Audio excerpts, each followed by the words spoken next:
오늘은 이제 공간성 하는 이야기를 하려고 합니다. 이 공간성과 이 장소가 어떤 차이가 있고 도대체 공간과 공간성의 차이는 뭔가? 제가 제목을 뭐라고 붙였느냐 하면은 공간이 아니고 공간성을 열어라, 이렇게 이야기를 했습니다. 제가 요새 가만히 보니까 사람은 부단하게 이 자리를 옮겨가는 겁니다. 여러분들도 오늘 분명히 집에서 이 부경대학교 이 강의실로 자리를 옮겼습니다. 그리고 이것이 끝나고 나면 그 다음에 이제 식당에 가서 우리가 이제 불국밥을 먹습니다. 먹고 나면은 그 다음에 집으로 갑니다.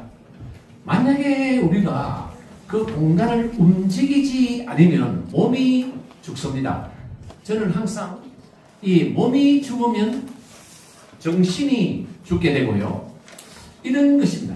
우리 몸이 움직일 수 없는 곳은 뭐냐면은 무덤입니다. 관입니다. 관과 무덤에 들어가는 순간에 우리의 공간은 스탑하게 되고 공간성이 사라지게 됩니다. 공간성이 사라진다 하는 말은 나의 시간이 사라지는 것이고 내 존재가 사라지는 것과 마찬가지다. 그래서 우리가 어떤 장소를 대할 적에 그 장소가 도대체 어떤 의미가 있는가, 그것을 철저하게 분석을 했을 적에 작품이 이루어지는 것입니다. 그래서 우리가 수필을 서사라고 이야기하잖아요. 서사하는 말은 어떤 사건이 일어났던 어떤 스토리를 이야기하는 것이 서사가 됩니다. 서사가 되면 반드시 캐릭터가 등장하게 되고 그 캐릭터가 등장하면은 동시에 그 캐릭터가 섰던 장소라는 것이 설정이 됩니다. 근데 우리가 보통 수필을 읽어 나가면은 거기에 대한 공간적인 성찰이 부족하고 단순히 공간이 뭐냐면 그냥 세팅, 무대가 되어 있다는 거죠. 연극의 무대, 연극의 무대 하는 것은 그냥 단순한 백그라운드에 불과하게 되는 것이지, 그러나 글 속에서 등장인물은 작가와 그 공간과 부단하게 어떤 하나의 심미적이고 심리적인 그런 어떤 경험을 이루어져야 한다 하는 것입니다. 그래서 어떻게 우리는 장소가 갖고 있는 그 공간성을 아주 예민하게, 그러면서도 섬세하게 볼 수 있는가, 그것을 제가 이야기를 하려고 합니다. 읽어가면서 제가 이야기하겠습니다. 한번 보세요. 문학은 한 번도 설명하지 않은 공간으로 흘러들어가 그곳에 사람스러운 장소로 바꿔버리는 마법의 성이다. 이렇게 제가 이야기를 하게 됩니다. 항상 우리가 예를 들어서 뭐 여러분들이 뭐 좀 있으면 뭐 매화 구경을 하러 간다든지 또는 어디 뭐 절에 간다든지 얼마나 많은 사람이 드나듭니까? 그곳에 여러분들이 역시 가십니다. 그러나 중요한 것은 뭐냐면 어느 누구도 한 번도 설명하지 못했던 그 하나의 공간성을 찾아야 된다는 것입니다. 그것이 정말 중요하다 그 것입니다.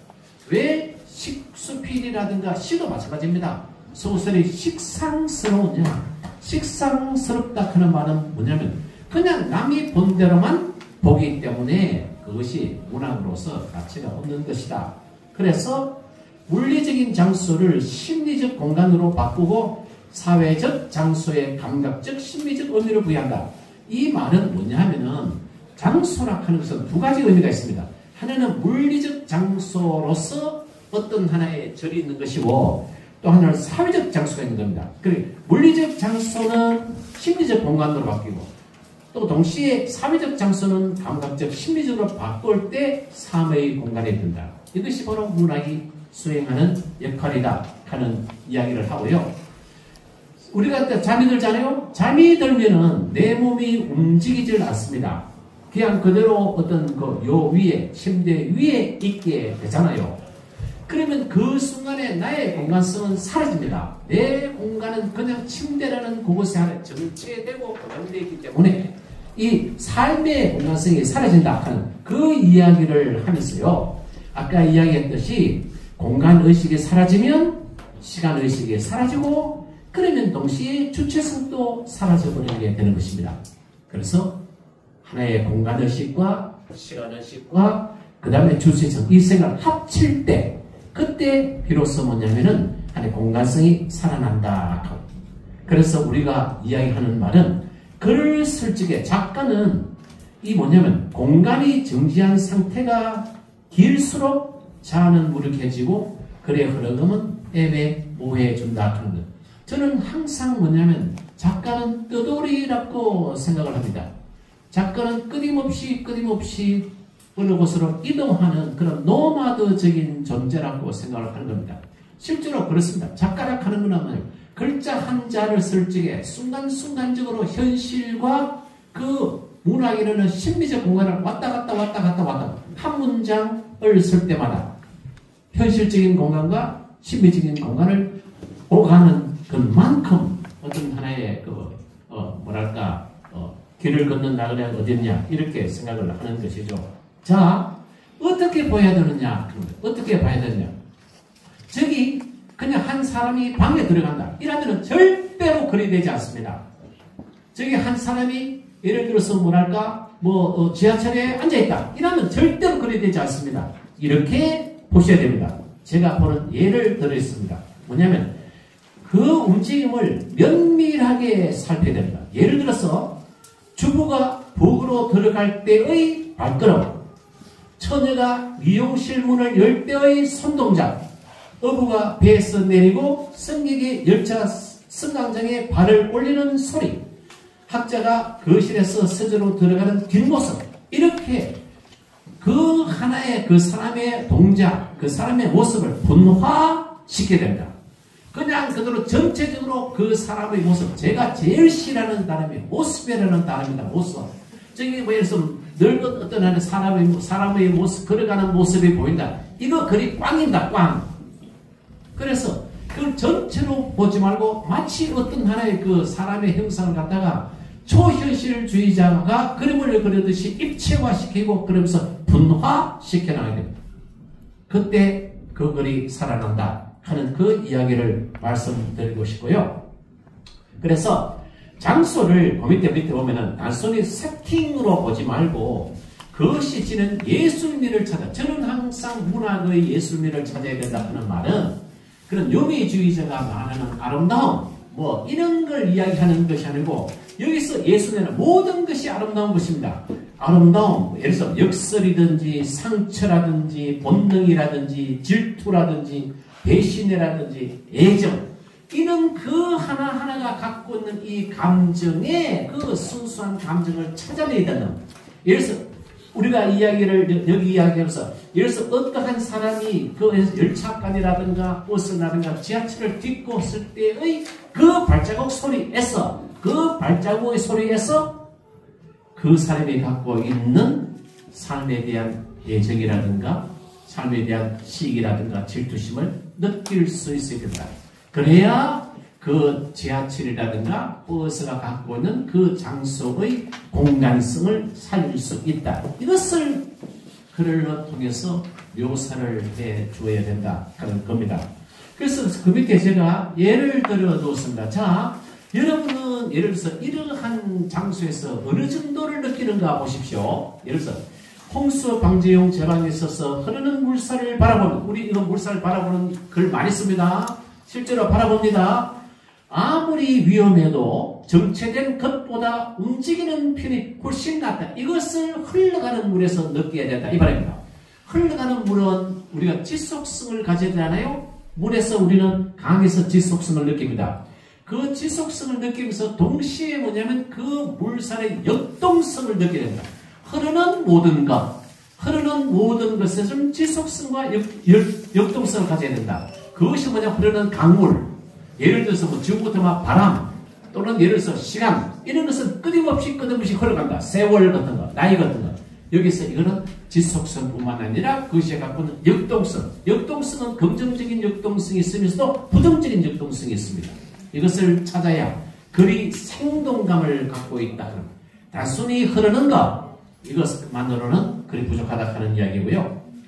그 다음에 자, 봄날입니다. 지금 봄날인데 여러분 이제 어디 놀러 가십니다.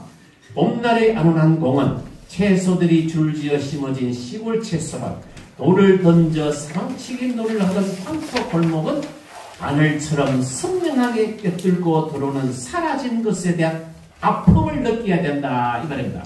이 봄날의 안온하고 봄날의 따뜻하고 봄날의 그 화사한, 예를 들어서 뭐 꽃밭을 가시든지 어느 뭐 절에 가시는 그 솔직에 그래서 화사하고 아름답고 포근한 거기서 뭐를 느끼게 되느냐? 하늘처럼 선명하게 꿰뚫고 있는 사라진 것에 대한 아픔, 이걸 동시에 느껴야 된다. 그랬을 때 뭐냐면 그 장소가 살아나고 그것이 공간성을 갖는다. 이 말은 어떤 부드럽고 안온한 곳에 갈 때는 그곳에는 바늘 같은 어떤 아픔을 동시에 느낄 수 있어야 된다 하는 그 이야기를 드리는 겁니다. 그 다음에 세 번째는 모든 밤의 공간이다. 밤의 공간. 이 낮의 공간이 아니고 똑같은 공간이라도 밤이라는 이 어두움이라는 것이 사이적으로 달라지잖아요. 강이라든가 들판이라든가 마당이라든가 심지어 야외 변소에 요즘은 없습니다만 그 밤은 특별하게 우리를 정합니다. 이 낮이라는 시간은 이거 골치 아픈 시간입니다. 이 낮이라는 시간은 그야말로 야수 같은 인간들이 전부 다 버스거리는 그런 어떤 하나의 뭐랄까 소란스럽고 야만적이고 잔인스러운 그런 것이 낮의 시간이죠. 근데 이제 그것이 뭐냐면 이 밤이 되면은 순화되고 정화되기 시작을 하는 것입니다. 그래서 우리는 어쨌든 이제 요번 우리가 그 문화 공부할 때 텍스트도 밤의 이야기가 두 가지를 쓰였습니다. 그 밤이 갖는 성스러움, 밤이 갖는 신성함, 밤이 갖는 어떤 순화함, 이것을 느껴야 된다. 그러나 하면 적어도 한 번은 밤을 세워라. 지금 여러분 밤 못 세웁니다. 전부 다. 그 우리들이 감각이 예견할 적에 얼마나 많이 심야 밤을 세웠습니까? 그걸 지금 하지를 않습니다. 지금 다시 그걸 찾아야 된다. 밤은 두려운 것이 아니다. 밤은 무서운 것이 아니다. 그렇게 아주 순화의 힘을 가진 것이라는 겁니다. 자, 그 다음 또 제가 궁리궁리에서 이걸 쓰는 겁니다. 사랑하는 사람의 몸을 이부자리 위에 올려놓고 고인은 그렇게 몇 년 동안 이 육체 속에서 여행을 했구나. 우리는 어디를 여행하느냐? 어디를 여행 가만히 있구나. 그 지구 위를 여행한다. 뭐 유럽을 여행한다. 이 가잖아요. 그게 사실은 아니고요. 우리는 육체 속에서 여행을 하는 거예요. 우리 몸 속에서. 그러니까 마침내 이 육체를 떠나네 라고 말해보라. 산자는 무슨 질문을 하는가? 이 작은 몸이 참으로 큰 세계이구나. 우리 몸뚱아리 한 60kg 내지 70kg 정도 되는 이 몸뚱아리가 참으로 큰 세계. 그래서 옛날에 히랩시대에는 뭐냐면 이 우리 몸을 갖다가 그냥 작은 우주라 하는 말을 썼잖아요. 마이크로 코스모스라는 말을 썼잖아요. 그래서 다시 한 번 더 우리는 끊임없이 몸을 여행한다. 우리의 몸속을 여행한다 하는 말이죠. 피라든가 모든 것이 말이죠. 그렇게 우리가 볼 수가 있다. 이 말은 떨어진 모든 것, 살다가 죽은 것, 고목이라든가 새라든가 낙엽이라든가 그 다음에 낙하라든가 움직이지 않는 것이 놓여져 있는 공간, 이걸 우리가 생각을 해야 된다 하는 그 이야기고요. 자, 우리의 눈에 비친 그 사람의 얼굴이, 우리는 얼굴이라는 것도 하나의 공간입니다. 사람의 얼굴 하나의 공간입니다. 미소 띈 그의 표정을 봅니다. 미소 띈 그의 표정, 또는 화가 난 표정도 보고 눈물 흘리는 표정도 보고 파한 대소를 터뜨리는 그런 표정도 봅니다. 그 표정을 볼 때 그냥 웃는구나 하면 안 됩니다. 그것이 갖고 있는 약속입니다. 약속. 우리는 새로 태어날 것이라고.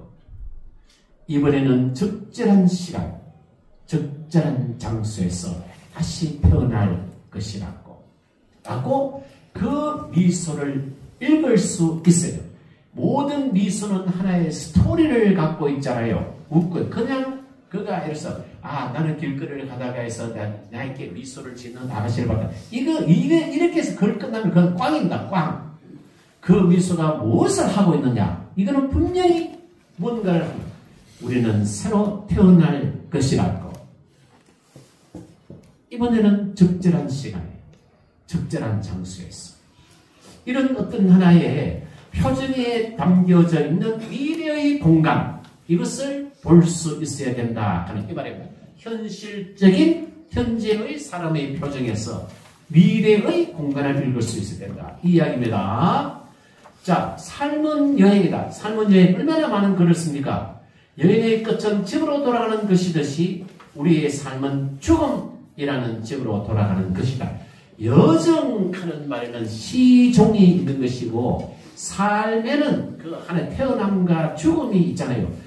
뭐 한 이야기지만 죽음을 의식하지 않는 글은 절대로 그 글이 완성될 수가 없다, 이런 이야기를 드리고 싶어요. 그래서 지금 이제 꽃구경 하잖아. 여러분은 꽃구경하고 가면은 꽃이 피는 꽃구경하러 가십니까? 그렇지는 안 됩니다. 꽃이 떨어지는 구경을 봄에 가셔야 됩니다. 그 다음 7번은 이제는 자인말로 도시 공간에 주목하라. 월세방과 오피스텔, 모텔과 치맥집, 럭셔리 찜질방과 출근 지하철, 찐빵 가게와 삼지 도서관 등은 매력의 이야기가 숨어있는 곳이다. 도시에서 여러분이 어떤 장소를 찾으면 그 도시와 반드시 반대되는 장소를 함께 생각하고 함께 이야기를 해야 됩니다. 그래야 그 공간도 새로운 어떤 하나의 확장성을 갖게 되고 작품도 보다 어떤 하나의 입체적인 그런 것이 됩니다. 대부분의 사람들은 예를 들어서 결혼식에 대해서 이야기하면 점점 결혼식의 예식장에 이야기할수록 그 속에 빠져듭니다. 빠져들면 주위에 있는 것이 보여지지가 않습니다. 그러면 그들이 너무 협소해지고 좋아지게 되는 것입니다. 그래서 튕겨져 나와야 됩니다. 튕겨져 나와가지고 밖에서 이 예식장과 반대되는 곳이 뭐지? 장례식을 생각하든지 묘지를 생각하든지 결혼식장하고 반대되는 집구석이겠죠. 맨날 부부끼리 싸우는 거. 그런 식으로 우리가 잡아줘야 된다 하는 거. 그 다음에 이제 마지막입니다. 우리가 살아서 결코 다다를 수 없는 곳. 어딥니까? 살아서 결코 다다를 수 없는 곳. 천당, 지옥. 이거는 죽어야 가는 겁니다. 이건 너무 거창하잖아요. 종교적이잖아요. 그러니 알고 있다. 알고 있다. 오늘도 나는 내 봉분 하나 넘어가지 못한다. 우리를 받아 뼈를 안칠 땅도 죽음을 호락호락 받아주지 않는다. 이렇게 쓰는 것입니다. 우리가 내 스스로의 의지에 의해서 결코 가질 수 없는 것. 이름입니다. 이름. 요새는 이름 개명합니다만은 옛날에는 이름은 그냥 부모님이 주신다든가 장명가가 주신 거잖아요. 그 다음에 내가 절대로 가질 수 없는 것. 물론 예를 들어서 내 생전에 가묘라든가 이런 것도 만들지만은 봉분 이런 것을 가질 수 없습니다. 그래서 한 번쯤은 뭐냐면 내가 살아서 내 스스로 가질 수 없는 것, 없는 곳, 이런 것이 무엇이지? 이렇게 생각을 하시면 글에 대한 것이 달라집니다. 오로라든가 신기루라든가 알라스카라든가 이 봉분이라든가 이런 장소를 찾았으면은 괜찮거든요. 우리는 너무나도 익숙한 장소에만 왔다리 갔다리 하는 거야. 그렇게 또 다르게 보시면 되고요. 그 다음에 이제 9번은 제가 누누이 강조하기 때문에 우리 부경회원들은 어느 정도 상당히 이 문제에 대해서는 어느 정도 해결점이 간다고 생각합니다. 자, 쏟아지는 잠을 뿌리치며 강가에 가면 밤별이 수놓은 강은 사랑의 경전. 그죠?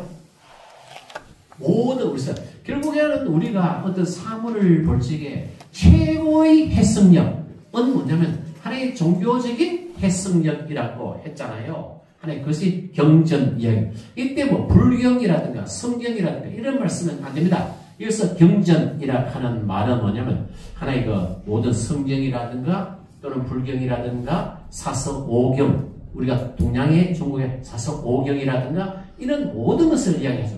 기본적으로는 뭐냐면 모든 자연은 성스럽다 하는 것이고요.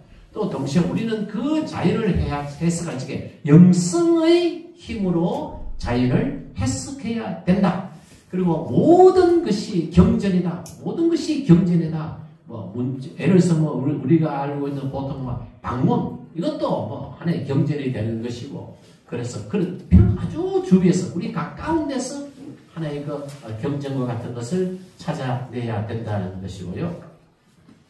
산 안개로 뒤덮인 정상에서 광활한 들판을 바라보는 남자의 뒷모습은 방랑의 여정에 대한 세상을 찾아낸다는데, 제가 앞에 지금 그 경전할 적에 앞에 사진을 하나 찍은지 여러분 보시겠습니까? 25페이지.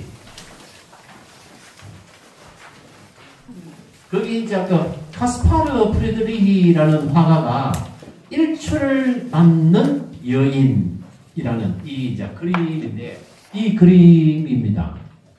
자, 제가 한번 묻겠습니다. 여러분, 이 그림을 보시면 무엇을 통해서 일출을 봅니까? 네? 퍼트먼 알아서. 퍼트먼에. 여러분은 지금 무엇을 통해서 일출을 보십니까? 여인을 통해서 봅니다. 그렇지 않습니까? 여인을 통해서 일출을 봅니다. 우리 보통 일출, 그 다음에 저녁에 일출 반대말 뭐고? 일몰. 그때 저녁 노을. 뭐를 보면서 저녁 노을을 보고 뭐를 보면서 일출을 봅니까? 해입니다. 해입니다.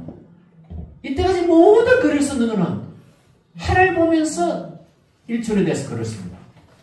지는 해를 보면서 일몰에 대해서 글을 씁니다. 그러시면 안 됩니다. 여자를 보러 가는 말이 아니고 다른 어떤 대상을 통해서 일몰과 일출을 봐야 됩니다. 이걸 이야기를 제가 들고 있는 겁니다. 새로운 관점, 새로운 피사체를 통해서 모든 일반적인 사람들이 보는 것을 봐라. 그냥 해보면서 일출에 대해서 글 쓰는 거, 해보면서 일몰 쓰는 거, 그거는 꽝입니다. 그거는 나한테는 아무런 감동을 주지를 않습니다. 그 이야기를 말씀을 드리면서 이 10번의 이야기를 하려고 하는 것입니다. 그럼 11번. 혹한의 겨울 날씨에 죽은 줄 알았던 나무에서 새순이 다시 돋는 것을 보고 나무가 푸르게 불타오르는 느낌. 지금 가면은 이제 새순이 돋습니다. 지금 가면은 예를 들어서 이제 구경대 앞에 여기 보니까 하얀 목련이 피었습니다. 예. 보셨습니까? 예, 대단하십니다. 그걸 봤을 때 그냥 목련꽃이 피었다 하면 안 됩니다. 뭐냐? 하얀 불꽃이 피어오른다. 이렇게 써야 됩니다. 나무는 그야 나무 자체가 촛불의 불꽃처럼 생겼지 않았습니까? 이렇게 보는 것이 바슐라르의 몽상의 시학을 제가 누누이 강조했는 이야기가 바로 이 부분입니다. 봄날에 새순이 꽃이 피가지고 제가 제일 싫어하는 것이 뭐냐, 벚꽃 피가지고 벚꽃이 허드러지게 폈다 하는 거. 이 문장을 보는 순간에 나도 좀 참고 싶은 분노를 느낀다, 진짜로. 그러면 안 됩니다. 그냥 정 안 되면은 이 약꽃이 피면 그냥 하얀 촛농이 뚝뚝 떨어졌다 이렇게 됩니다. 그 다음에 우리가 일상적인 걸 어떻게 보느냐입니다. 버스. 언제부터인가 버스는 두렵고 기차는 그나마 괜찮았다는 겁니다. 기차는 언제든지 화장실을 이용할 수 있고 칸과 칸 사이에 자유로운 통로와 창이 있어 편하다. 덕분에 기차 소리를 들으며 시가 쓰인다. 기차 여러분 얼마나 많이 탑니까? 한 번도 기차 타면서 버스하고 비교한 적이 있습니까? 이 말씀이에요. 이렇게 또 공간을 갖다가 차이점을 구하라. 교통편. 그래 기차 타고 가면은 마음이 어쩌고 들뜨지 마라. 들뜨지 말고 그냥 팩트 그 자체로 봐라. 실질적으로 비교하라. 이겁니다. 그 다음에 또 제가 하나 더 하겠습니다. 안톤 체호프의 갈매기에는 물질만 나오는 지구의 모습은 나와요. 뭐 새가 있고 돌이 있고 해가 뜨고 돌입니다. 등장인물 니나가 모노드라마로 진행하는 극중극에서 이렇게 낭동하는 대사가 나옵니다. 수천 세기 동안 지구에는 살아있는 생명체가 하나도 없었다. 창백한 달만 헛되이 그 빛을 밝히고 있어 춥고 추우며 공허하며 무섭고 무섭다. 눈물 나오지 않습니까? 몸이 떨리지 않습니까? 우리는 항상 뭐냐면 산에 대해서 이야기하고 강에 대해서 이야기하고 바다에 대해서 이야기하고 그냥 사람 사는 이야기입니다. 그 사람이 태어나기 이전에 강만 있었던 때, 산만 있었던 때, 그 바위만 있었던 때, 암벽만 있었던 때를 한번 생각해 보라는 말이에요. 그런 이야기도 해라. 그 다음에 내가 누구인지 감각적으로 풀어주는 조언들. 이거는 셰익스피어 한 말이에요. 나무에서 이야기를 듣고 흐르는 시냇물을 책으로 삼고 돌덩어리에서 가르침을 받으며 이거는 전부 다 모든 무생물이 스승이다 하는 말입니다. 그렇게 만물에서 선을 찾아 냈다네. 셰익스피어가 항상 글이 안 되면 이 자기가 있던 그 숲가게 아든 숲으로 들어갔어요. 숲으로 들어가가지고 거기서 뭐냐면 상상력을 키워냈습니다. 셰익스피어가. 그러니까 여러분들도 뭐가 안 된다 이거야. 그러면 가자 숲으로. 그러면 여러분은 왜 하나? 또 뭐냐면 누구를 끌고 간다. 절대로 그리 되지 않습니다. 혼자 가라. 숲으로 들어가서 인적도 없는 곳에 담요 한 장을 깔아라. 그러면 한편의 글이 여러분의 가슴 위에 얹힙니다. 유난히 시끄러운 세상. 말하지 않아도 된다. 그래도 뜻과 말과 말 사이에서 말하지 않는 것이 있다는 것을 알아야 되잖아요. 그런데 어떻게 내 말이 아무리 많아도 자연만 하겠습니까? 그렇지는 않잖아요.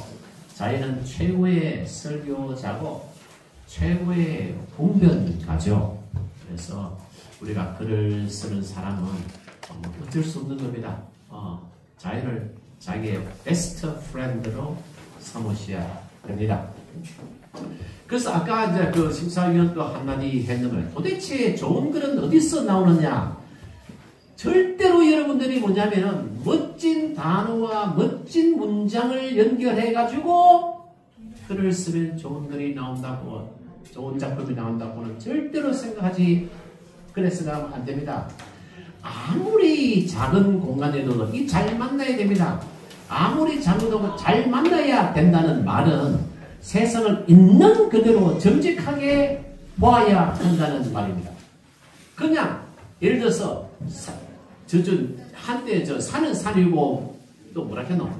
모든 걸 어느 스님이 말씀했나? 성철 스님이 말씀했지. 그러니까 그 말을 나는 진짜 성경처럼 읽는데 요새 산은 산이고 물은 물이다가 아니더라고. 산은 물이고 물은 산이다 이렇게 되겠더라고. 빼딱하게만 빼딱하게. 그래서 고정관념을 들이댄다면 결코 참 세상과 참 본질과 참 정신을 만날 수 없다. 화려한 문장으로 꾸민 글은 지극히 사적인 감상적이고 요령만 피우는 위조품입니다. 위조품. 그러니까 이 화려한 문장으로 꾸미면 지가 읽으면은 진짜 멋진 글처럼 보입니다. 정말입니다. 그럼 남이 읽어보면은 이거는 짝퉁입니다. 짝퉁. 그래서 클레는 보이지 않는 것을 볼 수 있게 만드는 일이 예술이다. 이거잖아요. 예술이라 하는 말은, 문학이라 하는 말은 다른 사람이 볼 수 없는 것을 그 작가나 예술가가 보고 그것을 설명하고 묘사해내는 것입니다. 그래서 우리는 그 의미를 그림으로 보아라. 그림으로 보아라. 장소를 그림으로. 눈에 보이는 것만 내가 쓰있는 현실의 자리라고 여기면 세상을 떠받치고 있는 보이지 않는 것을 줄 것이십시오. 내가 이 문제는 내가 써도 명문이더라고. 그죠? 세상을 떠받치고 있는 것 하면 우리는 우리 눈에 보이는 것 이거를 생각하는데 세상을 떠받치고 있는 것은 보이지 않는 것이 세상을 떠받치고 있습니다. 그래서 무엇이라 장소는 상상을 통해서 우리의 삶으로 들어온다 하는 사실을 기억해 주시고 우리 작가들은 도서관에서뿐만 아니라 기차에서, 버스에서, 강둑에서 어디서든지 글을 쓰죠.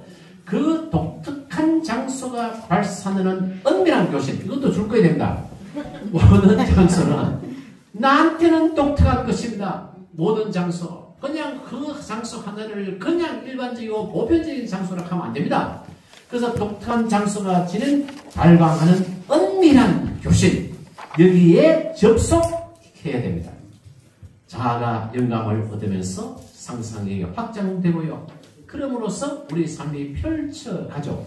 무릇 공간이란 이야기로 가득 찬 여러분들의 서재입니다. 서재. 그래서 밑에 일출을 맞는 여인 보십시오. 도대체 이 여자가 뭐 때문에 일출을 맞이할까? 그래서 우리는 이것을 보는 순간에 일출을 보는 것이 아니고요. 일출을 통해서 한 여인의 그 삶을 우리는 상상하게 되는 것입니다. 그럼으로써 일출에 내 자신의 상을 가게 되는 것입니다. 제가 이번에 몸을 막 혹사해 가면서 네팔에 갔다 오면서 이 일출과 일몰을 본 겁니다.